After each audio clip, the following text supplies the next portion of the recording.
Hello friends, this is Sam Cheney reporting to you for We Are Change Fresno TV. Today is December 22nd, 2014, and I'm going to continue to report in our series on mortgage fraud in the United States. This is an article out of The Guardian dated September 25th, 2014. It goes on to say in the headline, Eric Holder didn't send a single banker to jail for the mortgage crisis. Is that justice? U.S. Attorney General's tenure has proven unhelpful to the 5 million victims of mortgage fraud abuse in the U.S. There's a picture of our great Attorney General, the People's Attorney.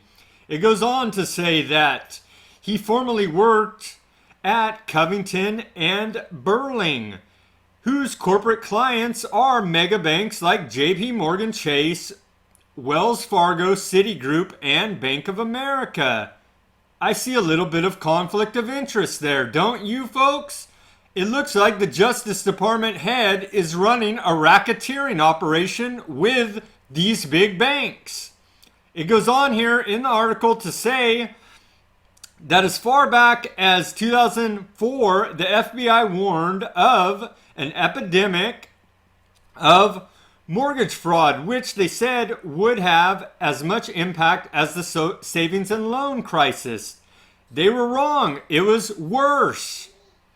And banks and lenders carried through that fraud to every level of the mortgage process. They committed origination fraud through faculty appraisals and undisclosed trickery. They committed servicing fraud through illegal fines and unnecessary foreclosures. They committed securities fraud by failing to inform investors of the poor underwriting on loans they packaged into securities. They committed mass document fraud when they failed to follow the steps to create mortgage-backed securities, covering up with fabrications and forgeries to prove the standing to foreclosures.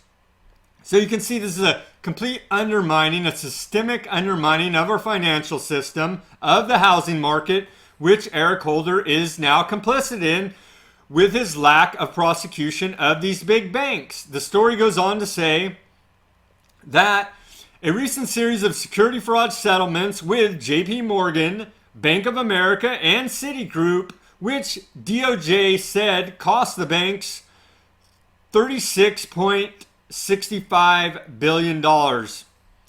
It actually cost them $11.5 billion, and that was distributed to the shareholders, not the executives who actually committed these crimes.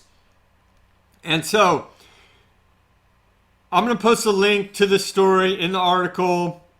We're going to continue to follow this mortgage fraud, the racketeering that's going on by the Justice Department, the People's Attorney, Eric Holder, and we'll continue to call for justice for the American homeowners who have been defrauded by the banks, and prosecution of those criminals along with the Justice Department who are all complicit in this crime against Americans. Thank you. Please subscribe to this channel, speak out, and take action.